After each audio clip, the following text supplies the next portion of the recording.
Ya, Anda kembali lagi di Nusantara Petang dan kita masih berdialog dengan Pandu Riono, epidemiolog dari Universitas Indonesia. Pak Pandu, ini tadi dikatakan bahwa ada 3 indikator, yakni epidemiologi, kemudian juga layanan kesehatan dan juga surveillance. Ini bisa Anda jelaskan? Ya, jadi indikator epidemiologi itu adalah kita melihat bagaimana tren jumlah suspek selama 2 minggu terakhir. Kemudian bagaimana tren positivity rate, yaitu angka konfirmasi dibagi dengan jumlah yang ditesting. Ya, bagaimana peningkatan testingnya dan bagaimana tentang kematian, tren kematian. Jadi ada 4 item untuk indikator epidemiologi.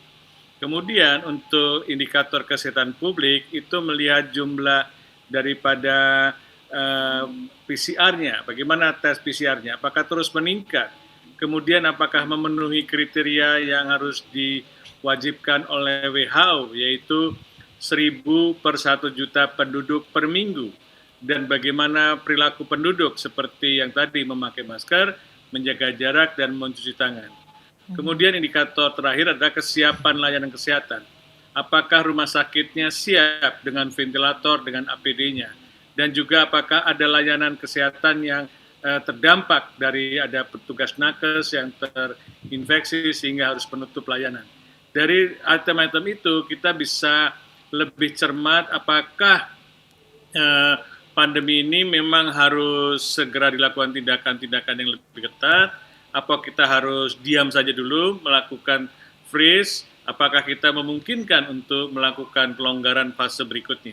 Iya, ini kan sejak dilakukannya PSBB transisi, kemudian juga ditemukan ada klaster pasar, tetapi ini seperti tren-trenan saja nih ya Pak Pandu ya, ketika pasar yang dilakukan tes, muncul baru mencuatlah berita mengenai klaster pasar. Kemudian setelah itu bergeser menjadi klaster kantor karena ketika itu perkantoran yang dites.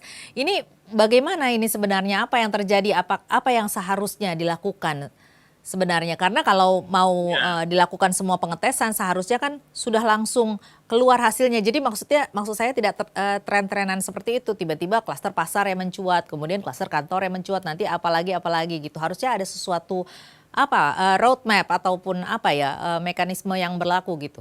Ya.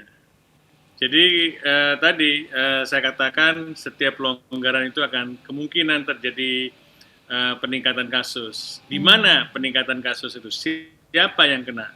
Nah, biasanya itu berpola klaster. Klaster itu yang kita lihat. Apa sih klaster? Klaster itu adalah ketika ada suatu kegiatan yang banyak penduduk berkerumun. Nah, pasar salah satu, kemudian perkantoran salah satu, kemudian tempat kerja lain. Tempat kerja lain tuh selain pasar dan perkantoran apa? Pabrik. Mungkin pabrik juga harus kita antisipasi. Kita cek kembali apakah protokol-protokol kesehatannya sudah diterapkan, apakah karyawan-karyawannya sudah disosialisasikan bagaimana melakukan 3M. Karena ini penting sekali. Seringkali karyawan atau petugas pabrik, karyawan pabrik, dan banyak karyawan di tempat lain itu tidak waktu suruh kerja pagi itu harusnya diingatkan.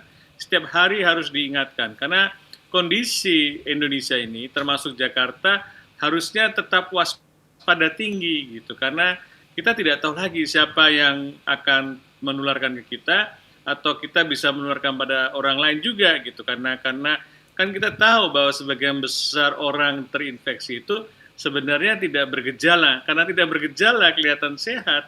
Kalau kita tidak melindungi diri kita sendiri dengan menggunakan masker, menjaga jarak, dan mencuci tangan, maka kita potensial akan saling menularkan. Nah, ini yang perlu kita harus peduli lah. Kita melindungi Anda dan Anda melindungi kita dengan menggunakan masker. Itu yang paling penting. Iya, selain itu kan ada juga klaster untuk tempat keagamaan. Nah, ini apalagi kalau sekarang kita menjelang Idul Adha ini tentunya pasti banyak juga orang yang mungkin melakukan ibadah begitu ya. Ini bagaimana kemungkinan untuk klaster di tempat-tempat ibadah? Iya, itu yang harusnya sudah diantisipasi ya oleh Pemda DKI atau oleh pemerintah di semua kegiatan di Indonesia ini. Karena kan ibadah harus benar-benar diingatkan kembali bagaimana prosedur supaya tidak supaya bisa mengatur jarak dan ada fasilitas untuk yang lainnya. Dan kemudian juga bagaimana waktu Idul Adha ini kan ada pemotongan hewan gitu kan, Iya. kebanyakan orang mengumpul ketika ada pemotongan hewan ini. Apakah sebaiknya dipotong di tempat Nah ini yang apa yang sudah Anda ditentukan? sarankan untuk jelang Idul Adha ini?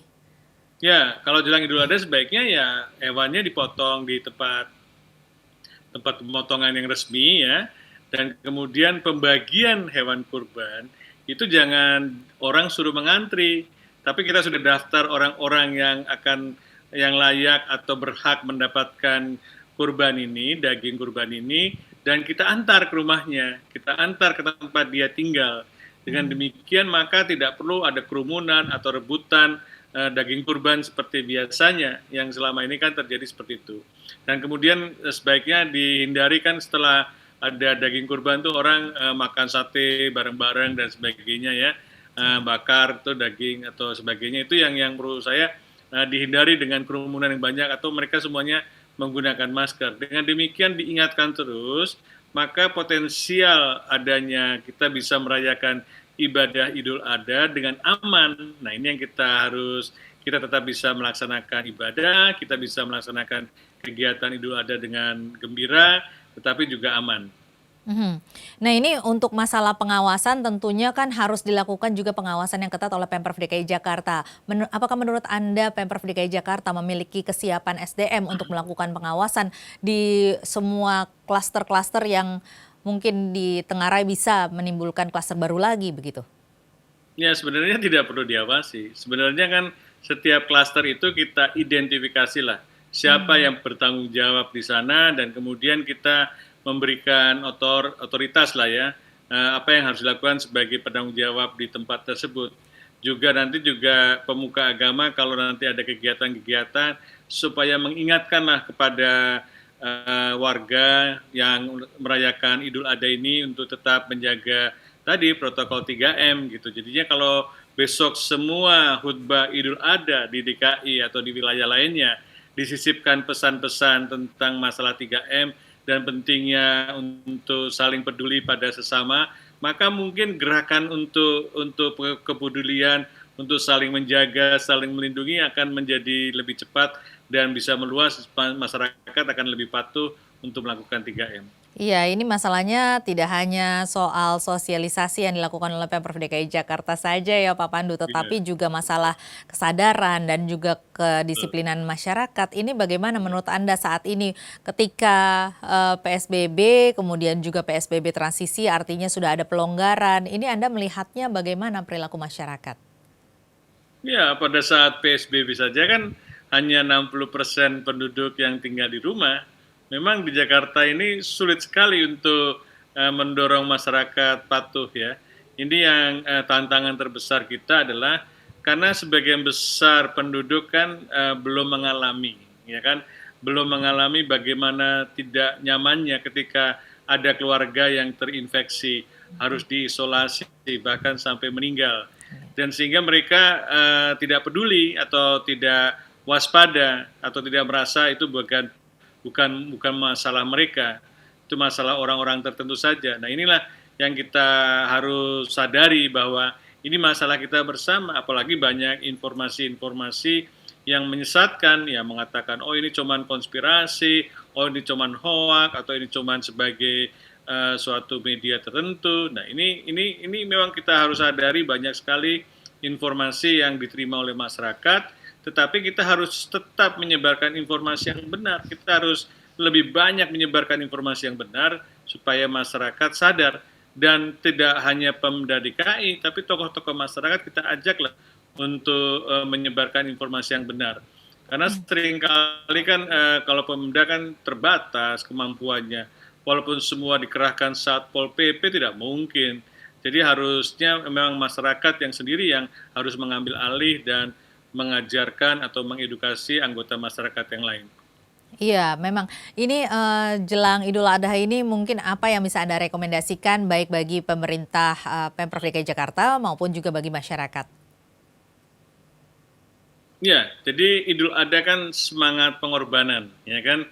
Jadi kita waktu Nabi Ibrahim itu diminta untuk mengorbankan anaknya kan, kemudian diganti dengan binatang. Semangat itu adalah semangat supaya kita peduli, bahwa peduli kalau kita menggunakan masker, kalau kita menjaga jarak, kalau kita sering mencuci tangan, kita peduli sesama. Jadi tidak ada perlu lagi ada korban di antara kita yang sampai terinfeksi atau sampai mengalami kematian. Jadi berhentilah kita korban-korban COVID ini berhenti. Bagaimana caranya? Itu tadi menjaga dengan 3M tadi, yang tanpa itu tidak mungkin. Karena sekarang pelonggaran ini yang menyebabkan orang bisa berinteraksi dengan manusia lain. Tetapi kalau kita disuruh tetap tinggal di rumah, juga tidak mungkin. Karena itulah kita ganti dengan perilaku yang 3M. Tapi itu risikonya akan rendah sekali terinfeksi.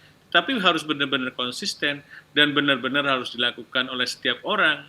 Baik yang muda, mau yang tua, yang kaya, yang miskin, semua penduduk harus patuh untuk ini karena kita sama-sama untuk melindungi masyarakat. Dan aturannya perlu diperketat lagi? Ya, kalau ada, tentu kita tahu ya, walaupun mungkin separuh lebih 70% akan patuh, tentu ada yang bandel juga. Nah, yang bandel ini mungkin perlu diingatkan dengan cara-cara misalnya dengan tadi tindakan indisipliner, apakah didenda, apakah dihukum, supaya mereka jera bahwa oh iya ya kita harus patuh terhadap ini, bukan untuk kita saja, mungkin untuk keluarga kita. Karena banyak orang muda kalau sakit terinfeksi juga nggak apa-apa. Saat ini sehat, sanksi tidak kurang keras bergejala. begitu menurut Anda? Belum diimplementasikan secara progresif, ya kan? Jadi kita masih melihat masih sifatnya sanksi yang bersifat edukasi. Nah ini kan kita harus bisa kalau sampai 2-3 kali sudah diingatkan tidak peduli juga. Nah ini kan mesti ada sanksi yang lebih ketat, misalnya dengan denda. Kan kita belum sampai ke denda, kebanyakan masih hukuman sosial saja. Iya, oke, baik. Baik Pak Pandu, terima kasih banyak sudah bergabung bersama kami di Nusantara Petang. Terima kasih Mbak Tasya. Baik, terima kasih.